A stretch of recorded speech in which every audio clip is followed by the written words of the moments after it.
to use this. Anyway, your psoas and your iliacus are your hip flexors.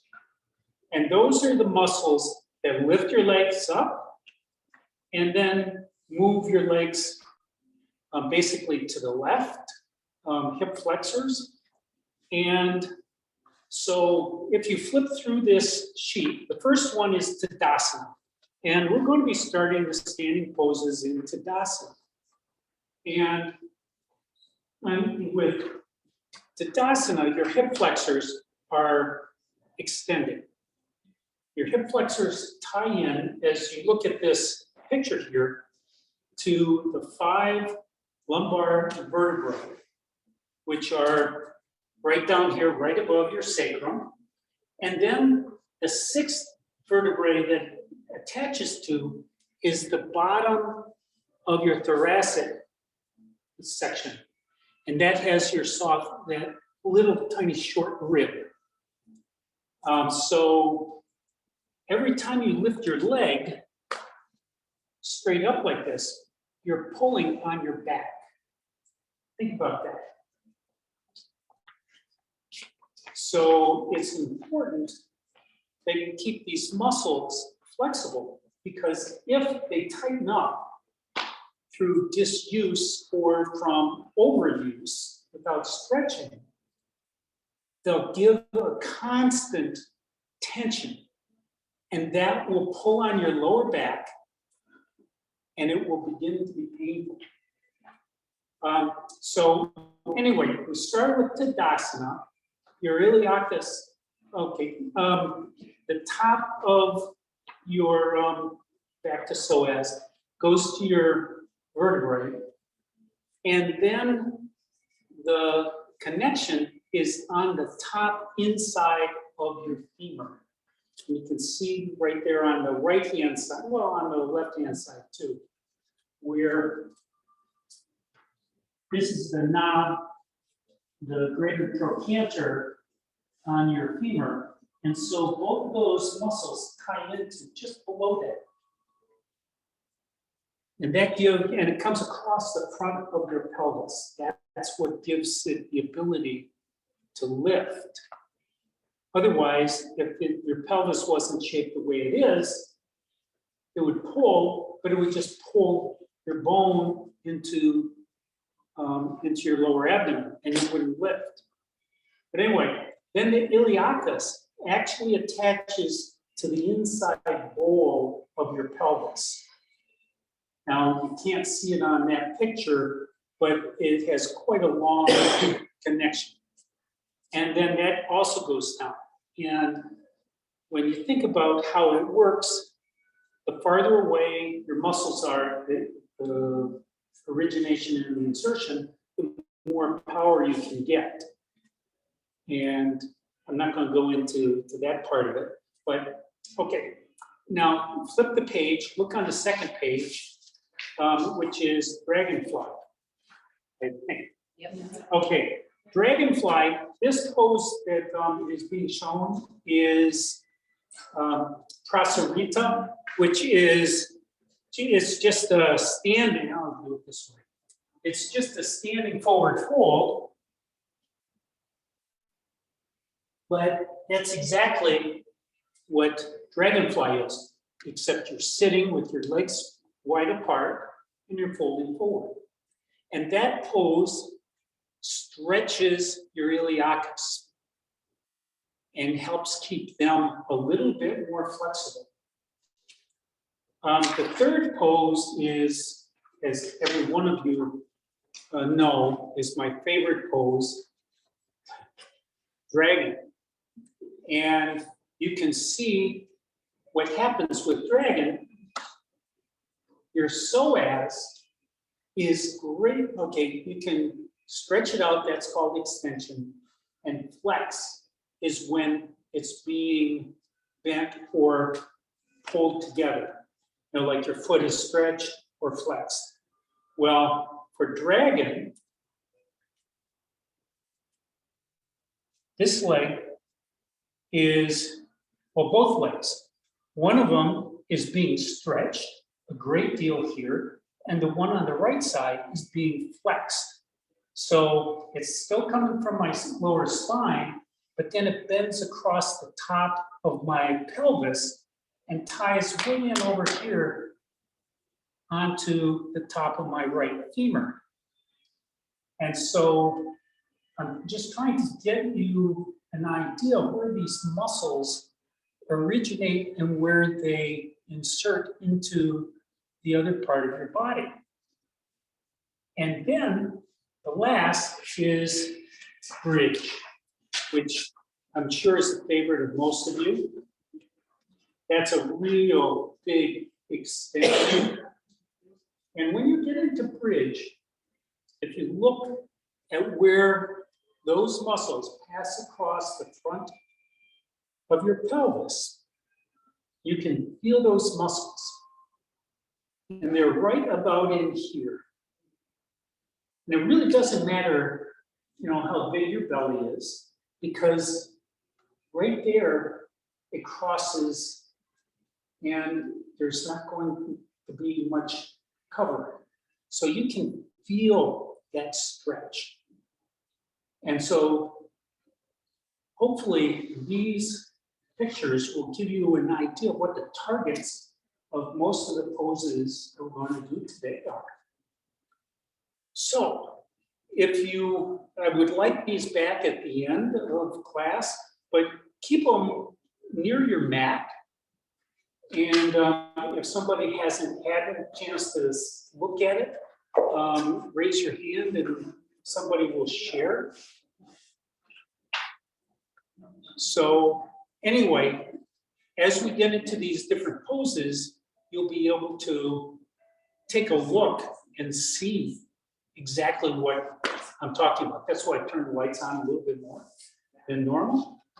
Okay, so one other thing. When we do bridge, I do not want you to get your blocks set up the way that guy, Dr. Long, has the picture, with the block shown like this. That is probably the worst way to do it, particularly for people our age. What I want you to do is to have the block the widest way possible. And most of you are going to have this either at the 4-inch direction or the 6-inch. But if you want it at the 9-inch, that's perfectly fine. But your sacrum, again, is right at the top of your hip points. So just below that, and you want that block to go across or flat. And if you want it really tall, you put it this way, so that you have more stability left to right, because you don't want to fall off of your block. And this is why I really don't like those 3-inch blocks that Walmart seems to have anyway, that's a Walmart issue that I have a problem with. But anyway, with your block, make sure it's 4-inch because it's much more stable. Okay, I think that's about it. Had a great time in Costa Rica. I'm still suffering. Well, Montezuma wasn't down there, but anyway, I'm still. Say prayers for my floor. They are working really hard. But the food was great. The wildlife was spectacular. And I got a great picture of the first fleur-de-lis that I've seen. I didn't even know what it was. A fleur-de-lis, the national flower of France. It is the most penetrating blue flower you can possibly imagine. It doesn't even look real. So, okay. Oh, and if you ever run into some howler monkeys, they're really noisy, and in the, early at dawn, as the sun is barely peeking through, they are really noisy and they're really low voice. And if you're out in the field and you see them up above, watch out, because they will throw feces at you. Anyway, fortunately, we avoided that. And we avoided the crocodiles that, there was one real big one that was bigger than any of the Nile crocs that I saw a couple of years ago. And the species is bigger than a Nile croc, which I thought was interesting. Okay, let's get started. Let's get up. And remember, do what you can. For balance, you can go against the wall. That's perfectly fine. That makes a lot of sense. But come to Tadasana. So, my name's Clint, and this is Yin Yoga Balance. So, get your feet about hip width apart for your new students.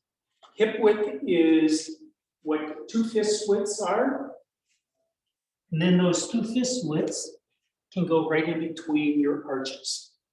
So if your feet are really close together, your hips are wider than that. So get your second toe pointed straight ahead or the outside of your feet. And then stand up straight. Isometrically drag your feet toward each other. That will fire up all the muscles in your legs so you can feel your thighs, your calves, ankles, the insides, the outside muscles. You can set a gaze out towards the horizon and then take your upper inner thighs, try to roll them towards the back, like you had a block in between your thighs. And then from here, tuck your tailbone under, tilting your pelvis back. That will give your lower lumbar spine a little bit more of an arch. They really need to have your spine in really good shape. From there, stretch the crown of your head up towards the ceiling. Tuck your chin in just a little bit. Then raise your shoulders up towards your ears. Stretch them towards the back. And then just let your shoulder blades sink down towards your hips. Your shoulder blades should be kissing or thereabouts. And then relax all those muscles, but maintain the shape. And breathe in and out through your nose.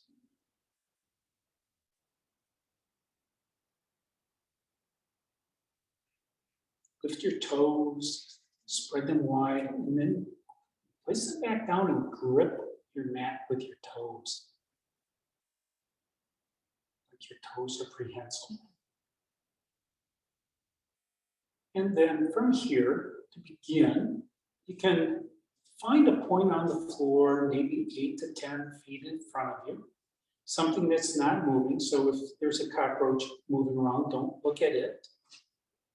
And there are no cockroaches here. Slowly bring your weight into your left leg and come up onto your right toes. Now, before we do anything else, just check where your butt is. Try tucking your tailbone under again. It may have made a difference on how your stance is. And then on an inhale, lift your right knee up. And continue to breathe in and out through your nose. And if you fall out, that's okay. This is practice. And from what I understand, maybe the Olympics are going to be canceled. Who knows?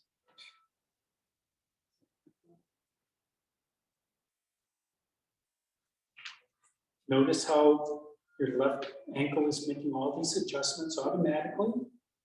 Your brain is not engaged with that decision making.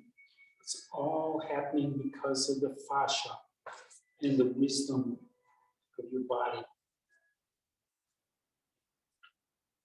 Maybe this time you can straighten out that front leg, pushing your heel forward.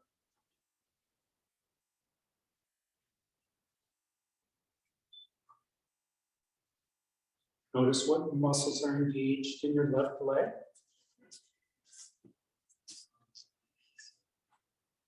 And then on an exhale, lower that leg down, step that out. Come back to Tadasana. Lift your toes, spread wide again. Weight into your right leg. Right foot, come up onto your toes. Check your pelvis. And then on an inhale, lift your left knee up. Roughly parallel to the floor. I forgot my levels, so you don't have to worry.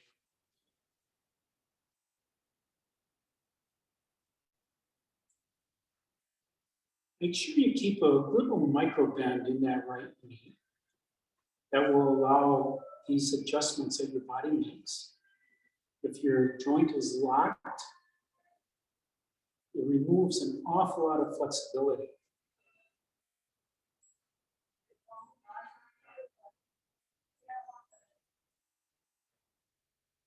And balance is strength and flexibility.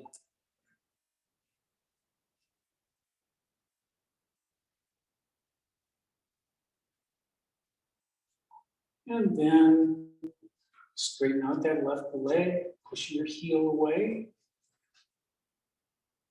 Although you won't feel the benefit of stretching your hamstring here. Now your psoas is doing all the lifting here.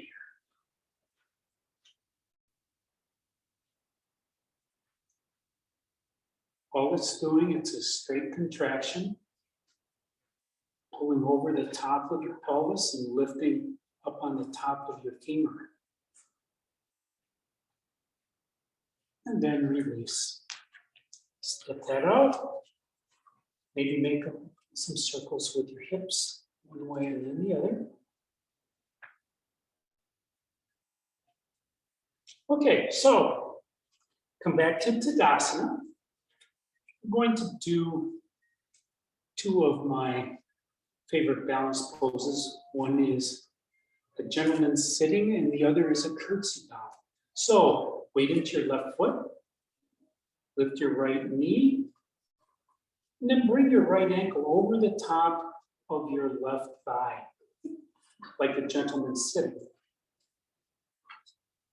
And your arms can be anywhere to keep you upright. Maybe you can bring your palms together, but you don't get any extra points for that. And then begin to bend that left knee a little bit, or a lot.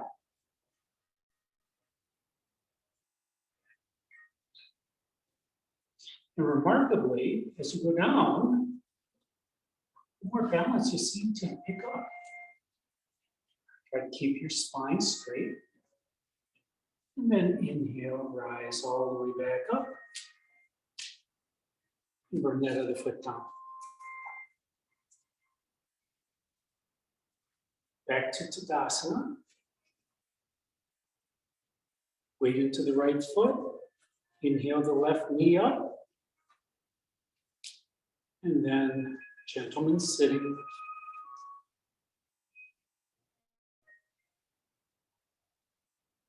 And bend your knee.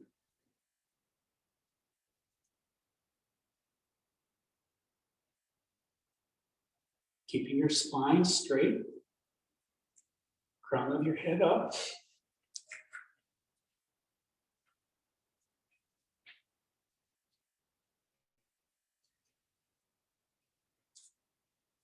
And then inhale all the way back up. Step that out. Okay. Last part is a curtsy bow, or I'm still in love with Bonnie Gray, who won the women's gold medal speed skating back, what was it, 40 years ago when the US beat Russia. So anyway, it's the same pose. So Tadasana, weight into your left foot, lift up your right, bring that right leg behind you, begin to bend the left knee and bring that right foot off to the left behind you. You can put the toe on the floor if you want.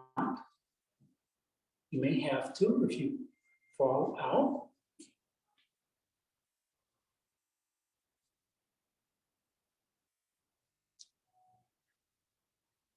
And then inhale, rise all the way back up, or down.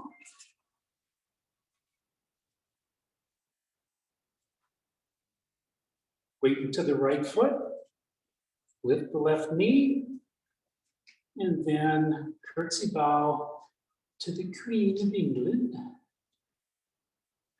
Bending your right knee.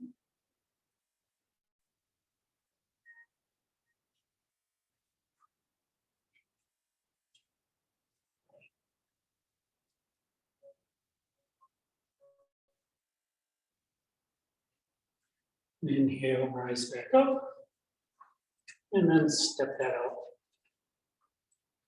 Okay. I think you're glad that this part is done. Yes. So let's get back onto the mat. Okay, we're going to start the yin portion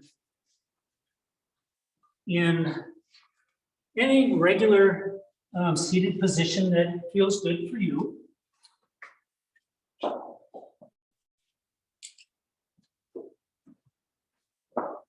What you're trying to do here is to get your lower body to relax, in particular your groins. And if you can get your knees below your hip points, that's ideal, because that will allow your groins to release. If you're sitting and your knees are up like this, gravity is going to play games with you, and your knees are going to pop up and down. So maybe you can get one leg down and the knee and the shin on the mat, leaving that. If the other one gets down, good, but you can always use a block under one or both. That's why we have them. But sitting on the block on the front edge allows your pelvis to tip forward. From here, allow your eyes to close. Bring your hands onto your knees, however you wish. Lengthen up your spine, take the crown of your head up towards the ceiling. Take a deep cleansing breath into your nose. And exhale it out through your nose. Another breath into your nose. Out through your nose. And let your breath come to its own natural rhythm, in and out through your nose. Observe your breath. See if you can detect the air movement coming through your nostrils. Maybe you can feel it in your nasal cavities, where that air gets warmed and moistened and cleaned. Because that's where all the pollen and all the dirt and impurities of the atmosphere get trapped, giving you that wonderful sensation of allergies. That's a way to clean your nose, clean the the air for your lungs. Notice how you fill your lungs. You breathe into the top of your lungs, or maybe you breathe all the way down into your belly. It really doesn't matter. This is just your own natural breath. The breath that has kept you healthy this far in life.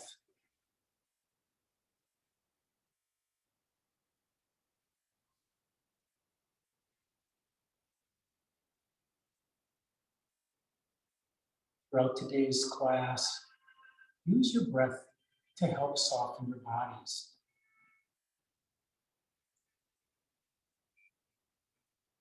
By directing your breath towards the part that is stretched, you can actually direct more blood flow, which means more oxygen and more resources go to that area.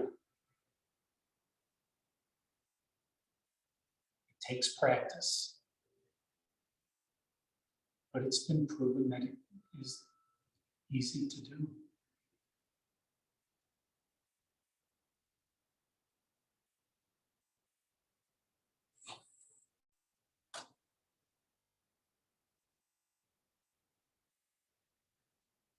Begin to deepen your breath. Open your eyes. And on your next inhale, roll over your knees or come to table in a manner that's best for you.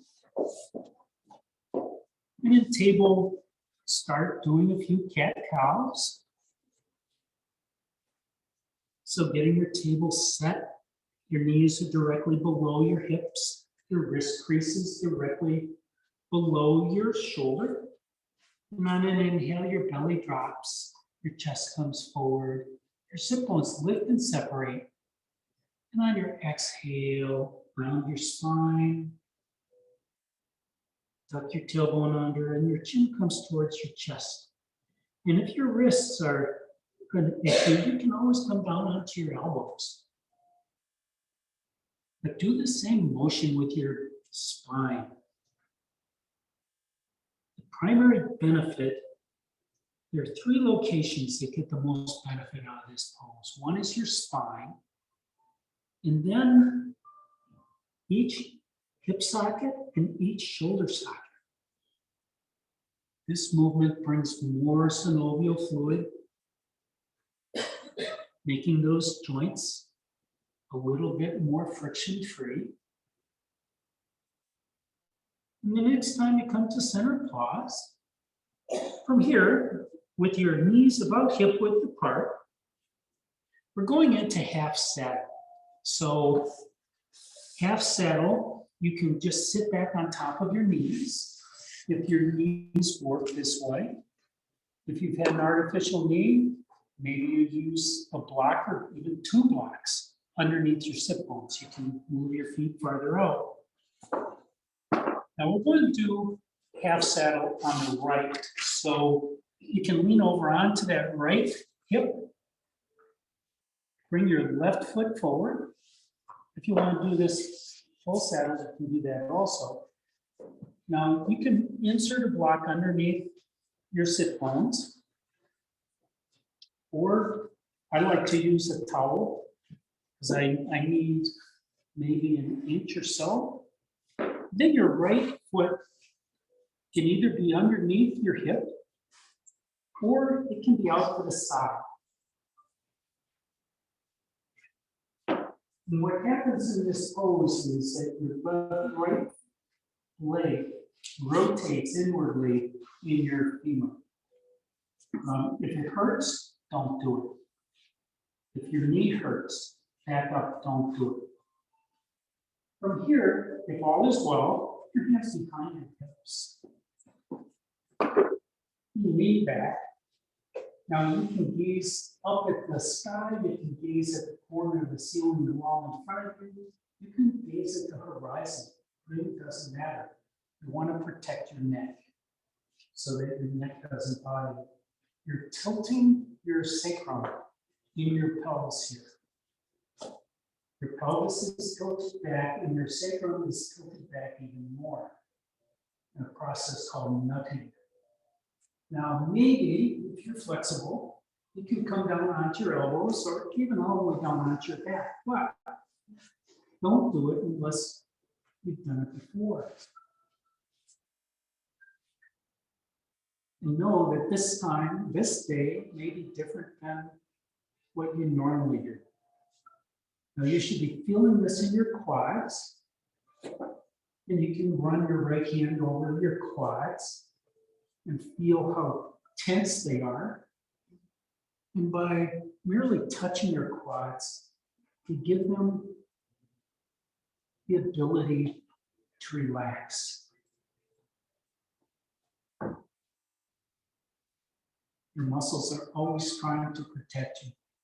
And they're very reluctant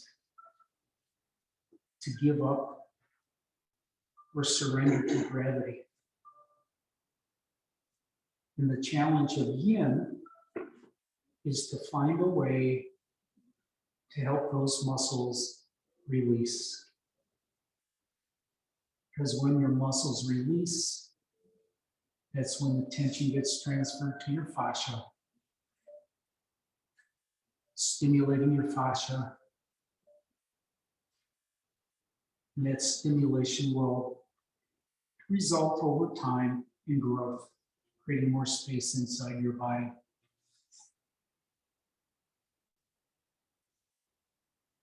On your next inhale, come back up to center.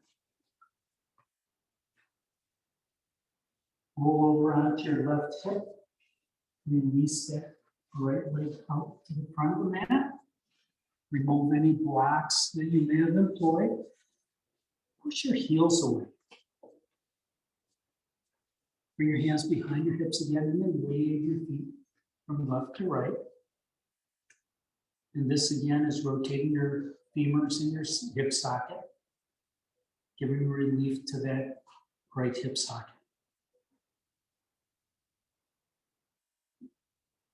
From here, sit up, come on to your favorite hip, and bring your feet around behind you. Leave the table. Do a couple of cat-cows again. Make sure you have at least one block, maybe 2 blocks handy. Do a couple of cat-cows. And the next time you come to center, pause. From here, lift your right leg up and back. Step your right footprint on that back wall, pushing the heel away, stretching your hamstring. And then on an exhale, bend that right knee, bring the right foot up next to your right pinky. We're coming into dragon. So for dragon, we're going to start with baby dragon. So maybe just move that left knee back an inch, maybe more. You can use 2 blocks if you want, but you can also rise all the way up with your hands on your knee. This is the classic baby dragon. If it's a little bit of a challenge for balance, you can always walk that right leg out to the side a little bit more. Try to get your ankle underneath your knee. Perfect. And from here, you have a couple of options. Now, you know from the sketches that I sent out, gave you, you can feel your psoas on the left side. And maybe just put your hand, it's too bad I didn't wear tights, because I can show you a little bit more easily. But it's right in front of your pelvis. We can feel where that muscle comes. You can overstep this by pushing your right knee forward and keeping your heel down. You can feel this all the way into your lower calf and your Achilles. Try to keep your hips square. Keep your spine straight. You can use the blocks to help keep your spine straight, because it's tough to maintain your balance. Your blocks are props. Use them to help you get into your body.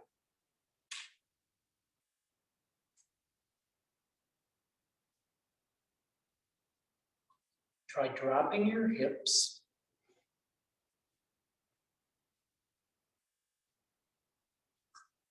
And if at any point this gets too easy, you can always walk that left knee back a little bit. But before you do that, check out this option. You can bring your hands down to the mat, inside your right foot. We're going to try to go into low flying dragon or maybe winged dragon. So with your hands on the mat or on blocks, That's your choice. If your arms are short, you need to raise that floor. You can walk that right foot out to the right a little bit. That will start stretching your iliacus. And then maybe you can come down onto your elbows. And this is the part I particularly abhor. But once you get down here, maybe you can stretch that left leg out and get your hips a little bit closer to the mat. This is the pose that I love seeing 30 or 40-year-olds, women in particular, getting their pelvis all the way down onto the mat. I never understood how that body works. Try keeping your spine long. And if at any point your body keeps objecting and you cannot relax, back up. Come back up onto your arms if you wish. But you can feel this right at the top of your right hip crease. That's your psoas and your iliacus. You're feeling this probably in your hip socket on both sides. But the more you curl your spine, round your spine, the less affected it is, and the more challenging it becomes. So if you can straighten your spine, you get the most out of it, even though it doesn't feel like it hurts. Because it's not supposed to. Begin to deepen your breath. In your next inhale, walk your hands back towards that left knee until you can release that right foot to come back to meet the left in table. From here, you can do a couple more cat-cows. Make big circles with your hips, or you can curl your toes under, lift your hips up and back into down dog. And walk out your dog.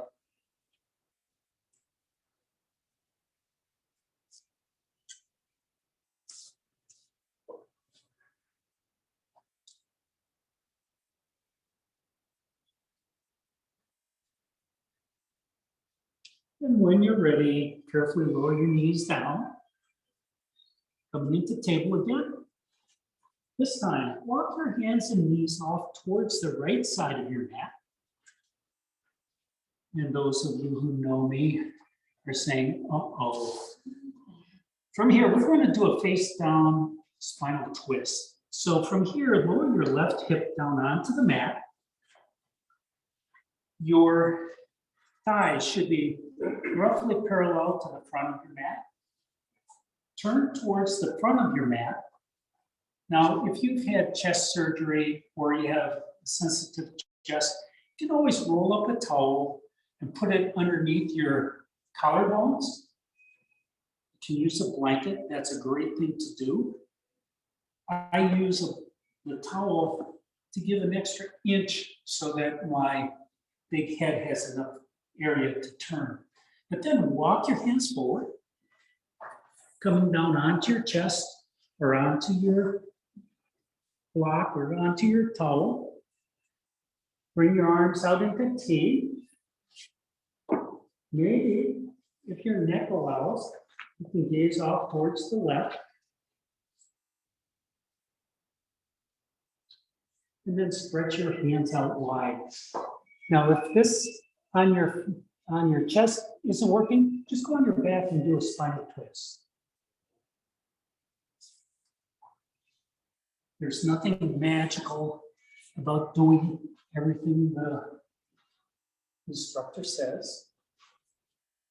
But lay down. Bring your arms out into T, and then bring your legs off to the left into spinal twist. That's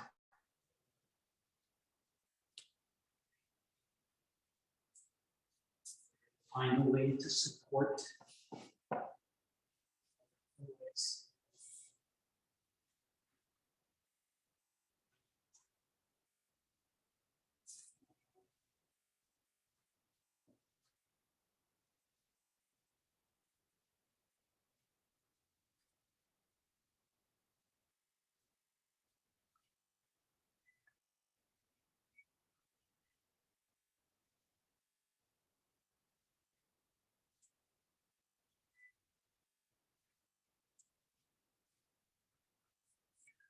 You should be feeling this from your left shoulder down to your right hip.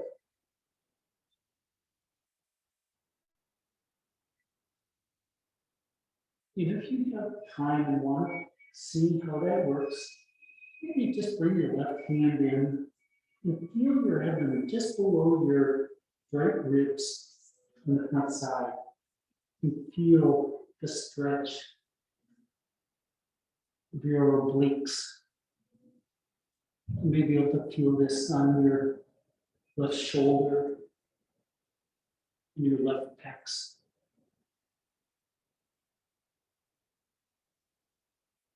Just give it to gravity.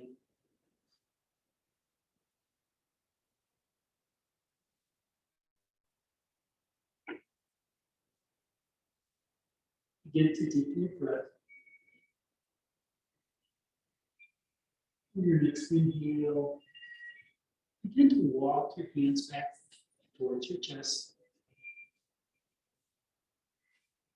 On another inhale, push the floor away, lifting your chest. And come back up into table.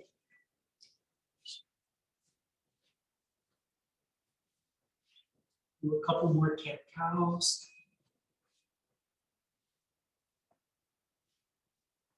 The next pose is going to be child's pose. So if you'd like to have a wider child's pose than your mat, just bring a towel off to one side. And the next time you come to center, pause. From here, spread your knees wide, bring your toes together. The way I like to get into child is just to walk my hips back on top of my heels so I can feel where my hips want to ultimately get.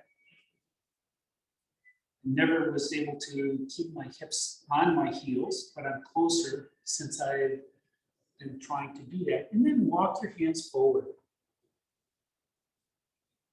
Bringing your chest and your head closer to the mat. And remember, you can always use a block or a towel to support your head. And once you get to be the length that you need to be, your spine is stretched out, just bend your elbows. Rest them on the mat. Maybe tuck your tailbone under to stretch your spine just a little bit more. And notice your breath here.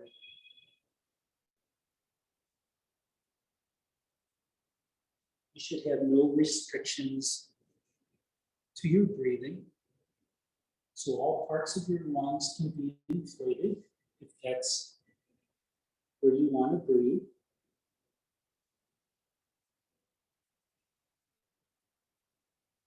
Then listen carefully. On the next inhale, come up just halfway, look at your hands, and then walk your hands off to the right side of your mat.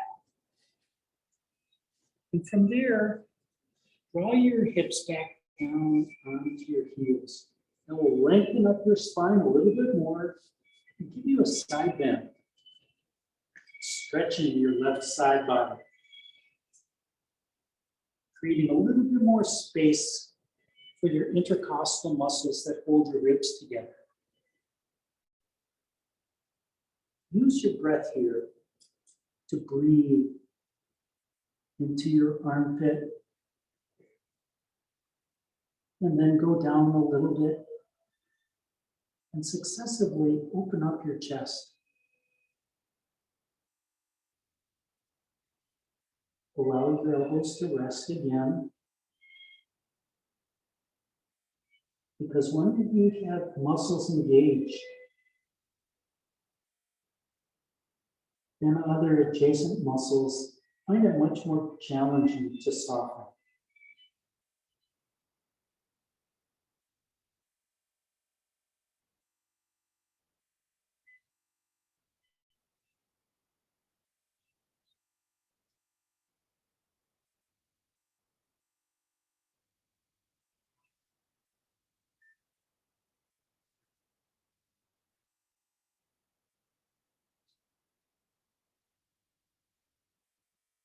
Begin to deepen your breath.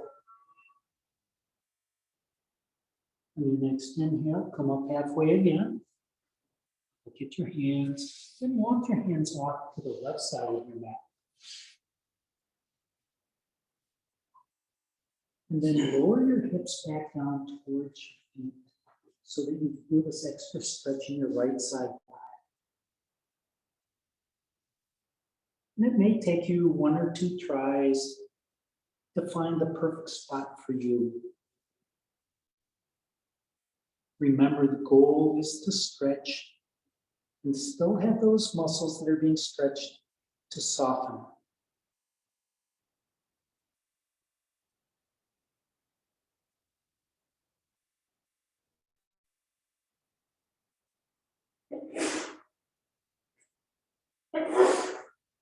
Bless you.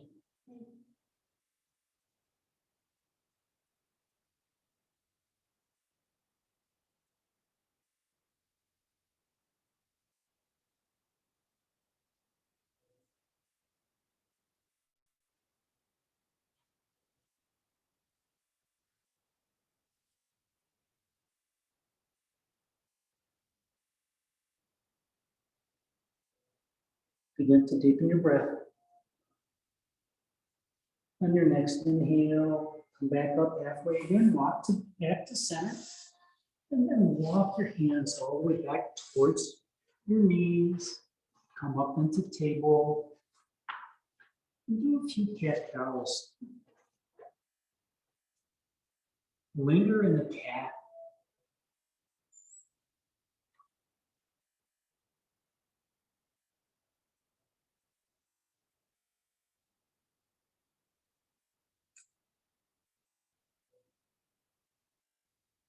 And then the next time you come to center, pause. From here, come down onto your favorite hip. Swing your feet around to the front of the mat. We'll be coming into caterpillar. The caterpillar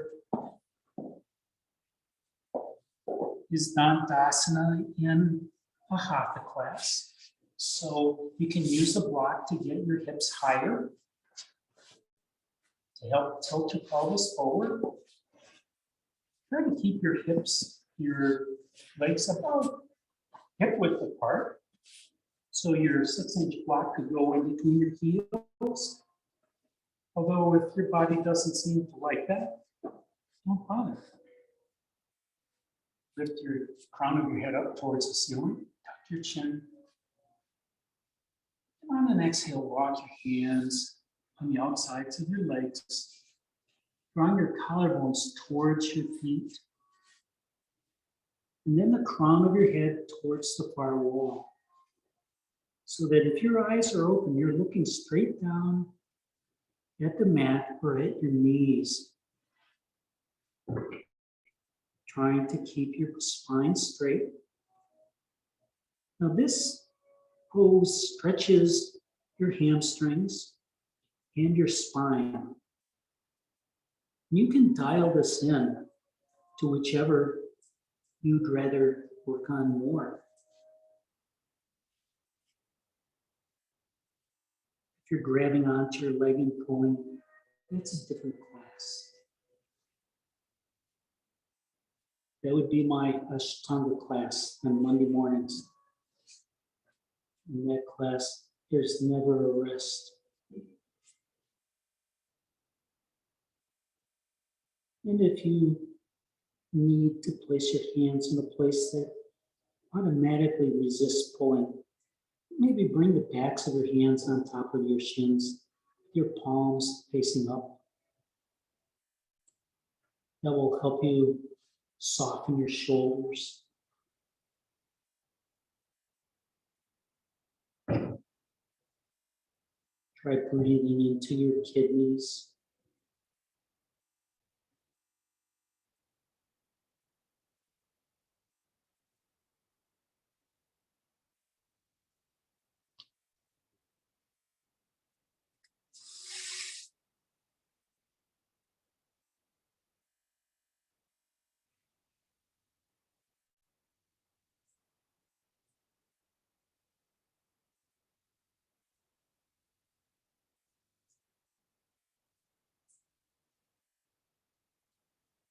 Begin to deepen your breath.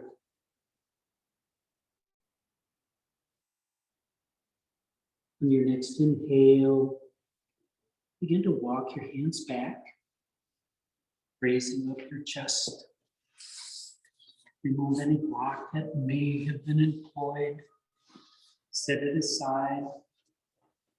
Bend your knees and put your footprints onto the mat. Bring your hands somewhere behind your hips. And notice your hips and your glutes.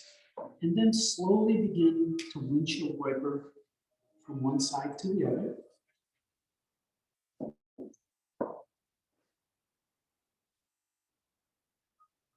Notice any differences.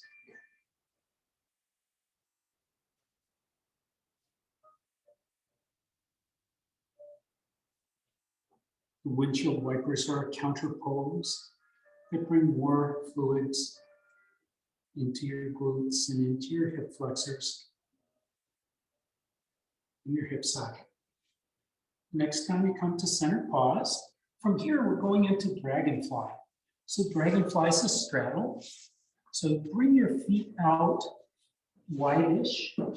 Now, don't go the maximum possible because you're going to try to forward fold. And you don't want to start at 100% because your muscles will never soften. So maybe bring your feet in 2, 4, 6 inches on each side. Inhale your spine tall. And on an exhale, begin to walk your hands forward. Now your knees may be bent, that's okay. Maybe you even want to put a block underneath. Because when you put a block underneath, your body knows that you can't go any farther. And then your body will soften more quickly. Allow your spine to round. Allow your head to fall forward.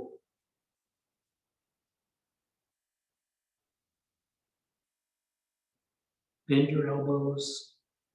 Maybe let them be drawn in by gravity towards your hips. And just let them dangle. But be resting your palms or your back of your hands on the mat.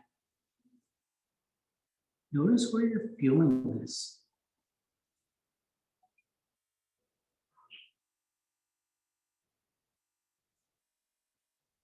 A major muscle that you're stretching here is your iliacus. And some of your other adductors.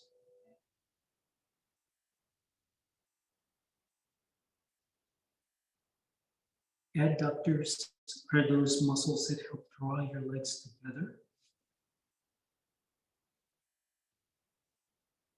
And abductors draw them apart.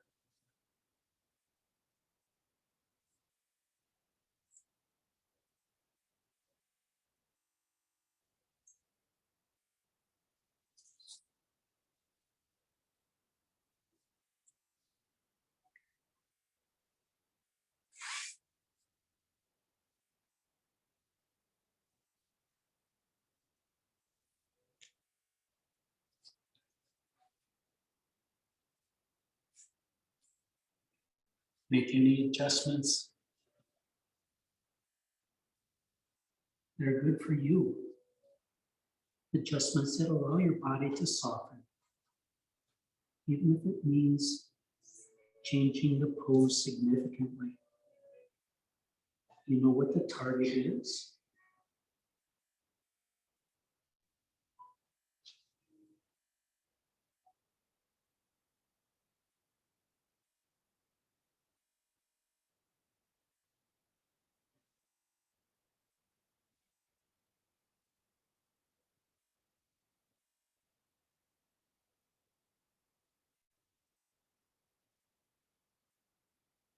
Begin to deepen your breath.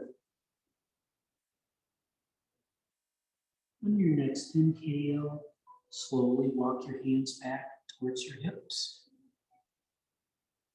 If you're on a block, remove it. Use your hands to help your legs back onto the mat. With your footprints on the mat, bring your hands behind your hips again. And maybe this time your feet are farther apart or closer together.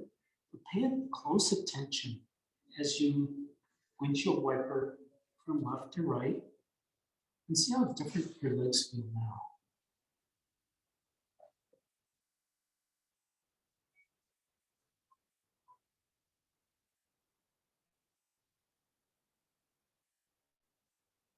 The next time you come to center, pause. From here, bring your legs forward towards the front of the mat, push your heels away. Come down onto your elbows, all the way down onto your back. Bring your hands up towards the ceiling, then rotate them down towards the wall beyond your head, and stretch from your heels to your palms and your entire backside body. And then your fingers and toes, stretching as long as you can make across the front side of your body. And then return your hands next to your hips. Find yourself a block. Supported bridges coming up. From here, bend your knees and walk your footprints up towards your sit bones and pause there. On an inhale, tuck your tailbone under, bringing your sacrum and the small of your back onto the mat. And inhale, lift your hips up towards the ceiling and feel that stretch in your quads and your psoas. And then exhale, lower back down. This time, take the block, and you don't have to use the block because the lumbar arch will make this into a bridge regardless. But take the block the highest way you feel comfortable. And on your next inhale, lift up, place that block underneath your sacrum. And then maybe rock left to right or front to back, just to make sure that you're stable.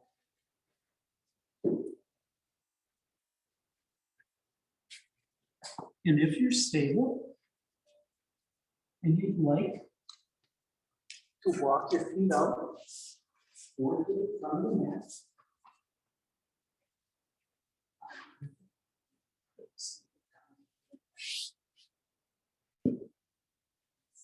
You can walk your feet towards the front of the mat.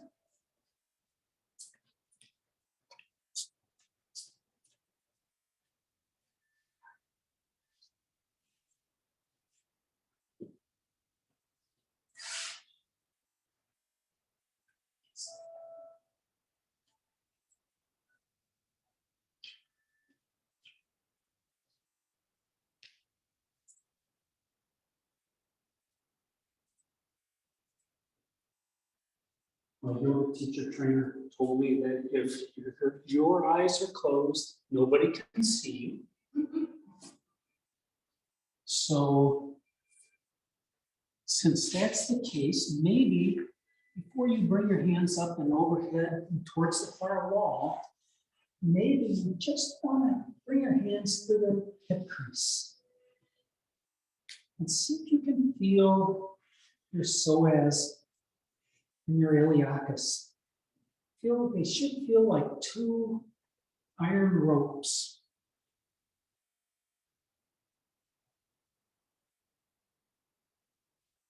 just inside that front crust of your pelvis.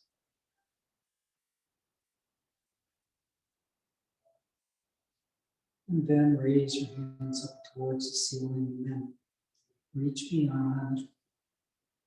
And find a resting place for your arms, your wrists, and your elbows on the mat. Now, if your elbows or your hands don't reach the mat, you can use a block. But just return your arms back down by your side. Again, if your arms are dangling in the air and can't rest, the rest of your body is going to resist softening and relaxing. So you won't get the benefit of the pose.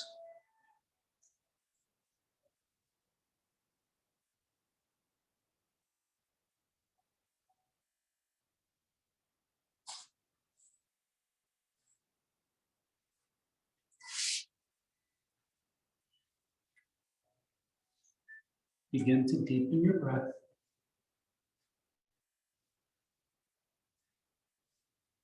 On an inhale, return your arms back down by your side. Walk your footprints back next to your sit bones. On an inhale, lift your hips up.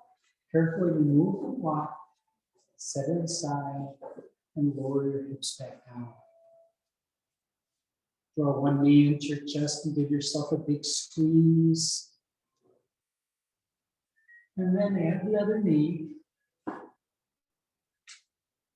and rock from left to right, massaging your spine. And there are two ways to come back up to seated and then into the table. The first is just cross your ankles and rock forwards and backwards.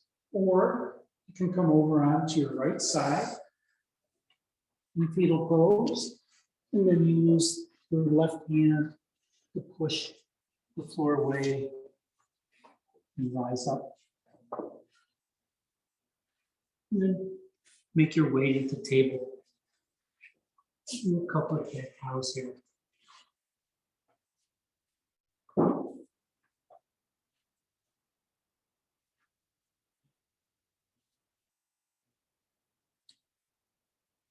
The next time you hit center, pause. Lift your left foot up and back, stepping on the back wall, pushing that heel away. And then on an exhale, bring that left foot up next to your left pinky finger. And move that right knee back and meet yourself. After a few times in this pose, it's also known as lizard in Hatha yoga. You'll know about how far you should be. Now we're going to baby dragon again, but this is your practice, so you can go into whatever aspect you wish. You will not get in trouble. The more you know about your body's needs, the better off you will be.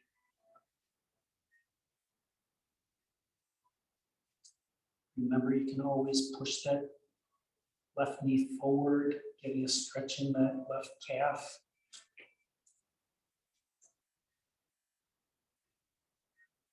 But be aware, you don't want to open up your hips towards the right.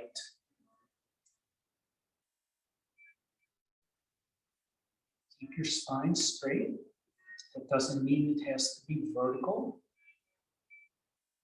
It can be leaned forward.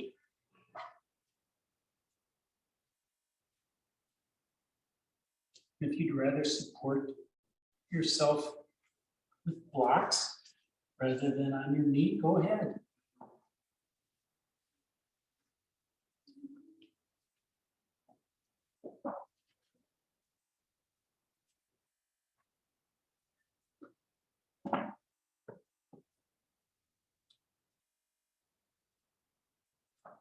If you'd like to stay here, be welcome.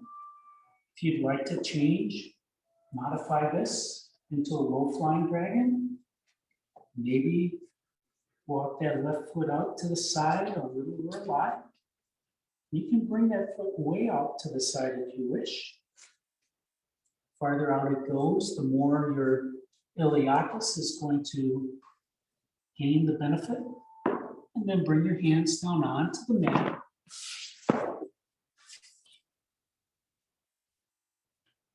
Now your hands can stay here with your arms long, or you can bend your elbows, come down onto the mat,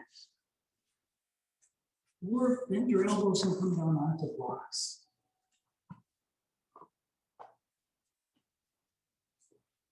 It's whatever your body needs.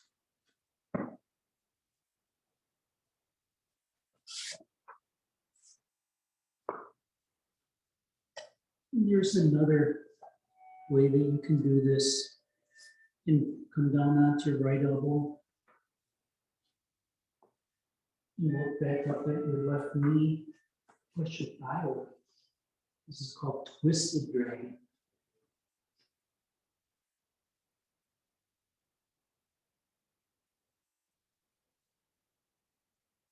Whatever version of dragon you have, keep your spine straight.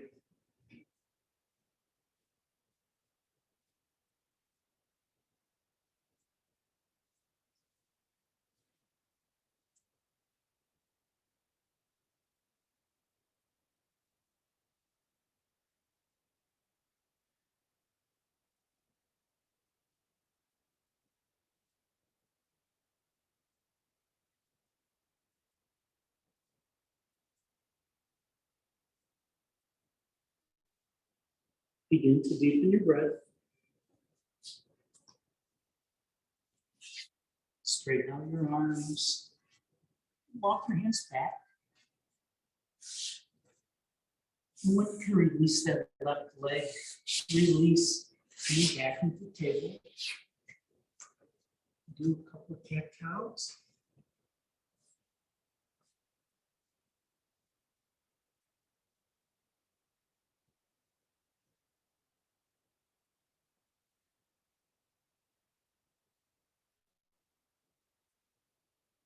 And the next time you come to center, pause.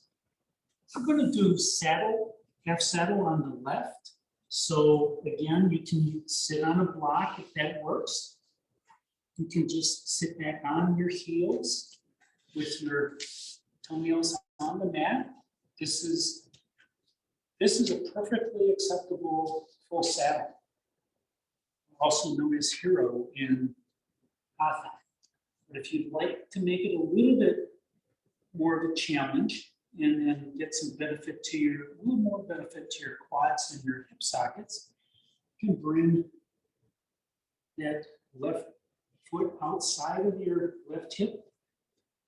You don't have to bring your right leg forward. You can make this into a full saddle.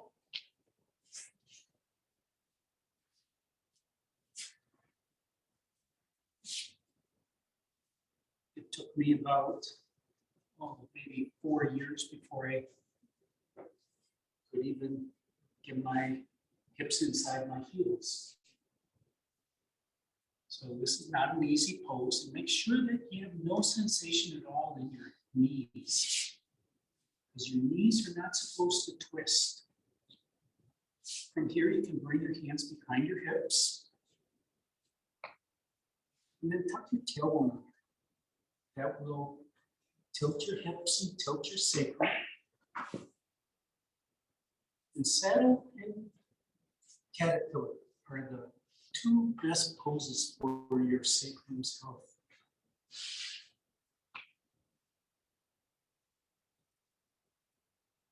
Your sacrum is 5 vertebrae that fuse together when you were in your 20s.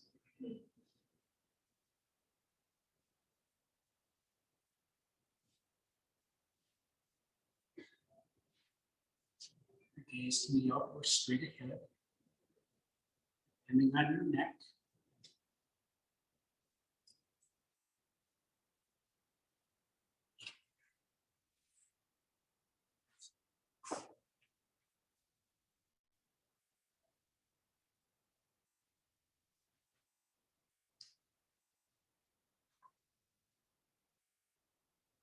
Begin to deepen your breath.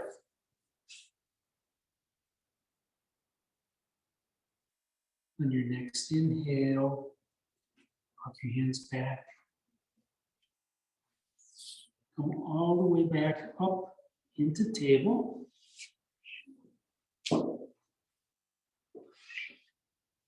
Maybe straighten out one leg and then the other.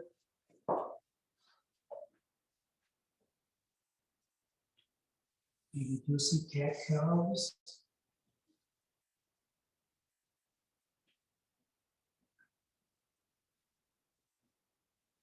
And the next time you come to center, pause.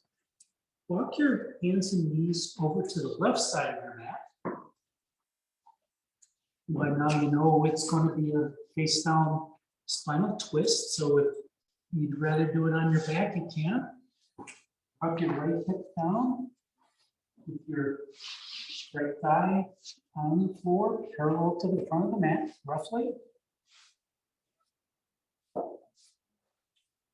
And then turn towards the front of the mat, walk your hands forward. Come all the way down onto your chest. And if you can, gaze out towards your right hand.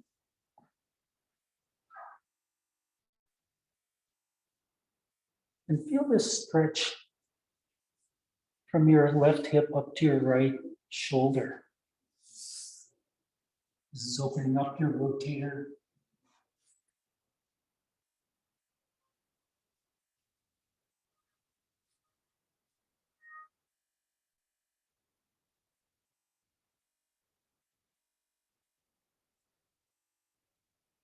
Soften your lower abdomen.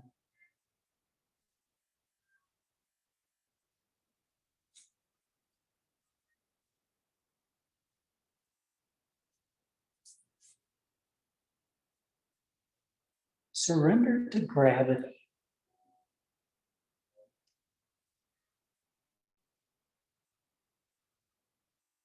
Allow your shoulders just to fall off your chest down towards the mat.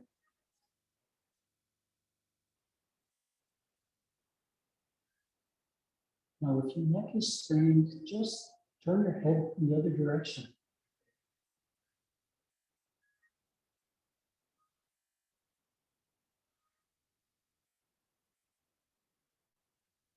Soften your glutes.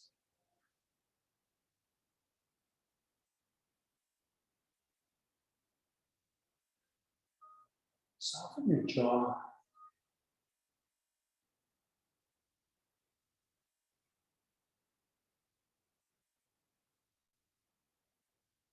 Soften your temples.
Begin to deepen your breath.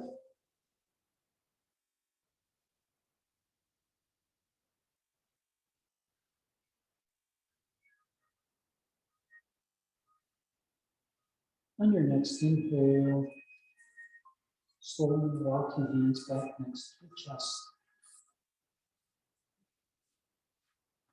Push the core away, lifting your chest up. And without coming all the way up, swing your feet around towards the front of the mat. And come down onto your back.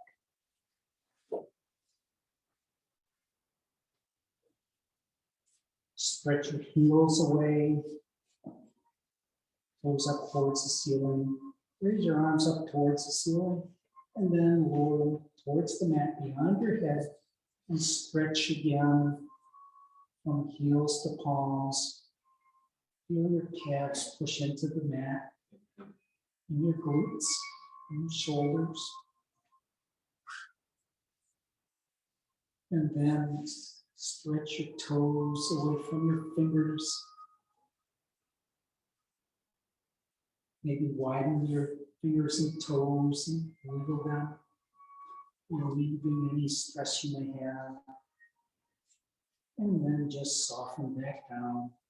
Return your arms down by your side or out from your side. Position is whatever your body wants at this moment. Move your legs to a comfortable distance apart. Or if you'd like to relieve that psoas a little bit, you can bend your knees, walk your feet up a little bit, and then tempt your knees toward each other. And this is the position, the only position in which your psoas can never really release. Where your thighs are bent at about 45 degrees, maybe a little bit less. Your psoas is the hardest working muscle in your body. It's the second largest, second only to your gluteus maximus.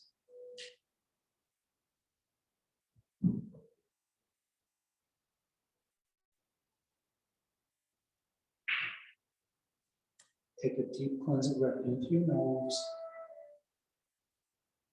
And exhale it out through your nose. And another in through your nose.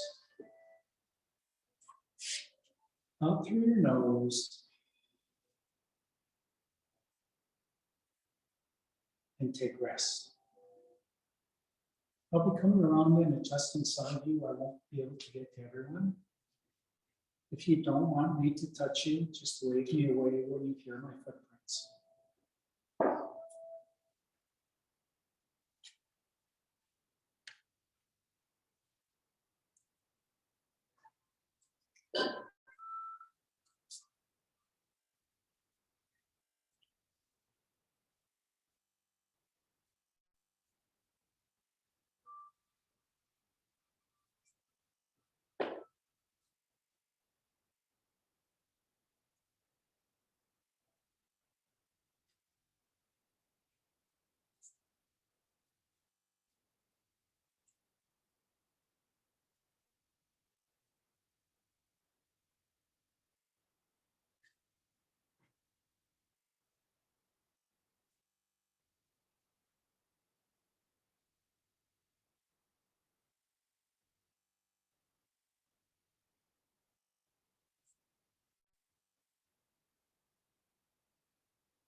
Begin to deepen your breath.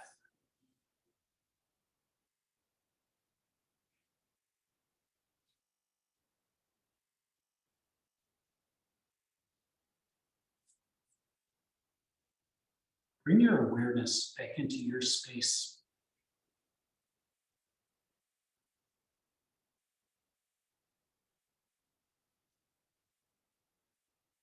Bring movement to your fingers and to your toes, to your wrists, and to your ankles. Gently roll your head from left to right.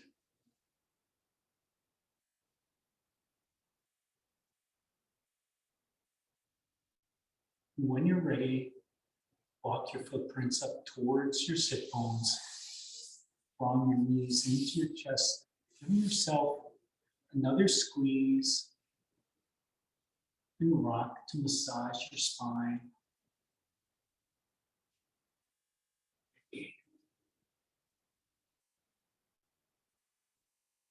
And the next time you're over on your right side, pause there for a moment in fetal pose, using your right arm as a pillow. And do a quick body scan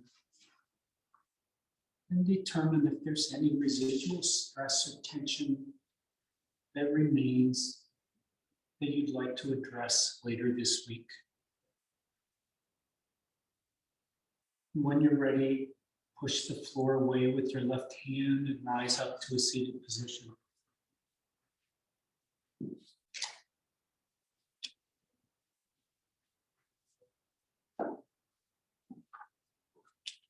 Thank you for sharing your yoga practice with me this evening. It is very good to be back in the country. And it's very good to be back teaching yoga amongst my friends and neighbors. Take the peace and the calm and compassion that you practice whenever you come onto your mat, and share that with your family, your friends, and each person you may meet during the week. Namaste. Namaste.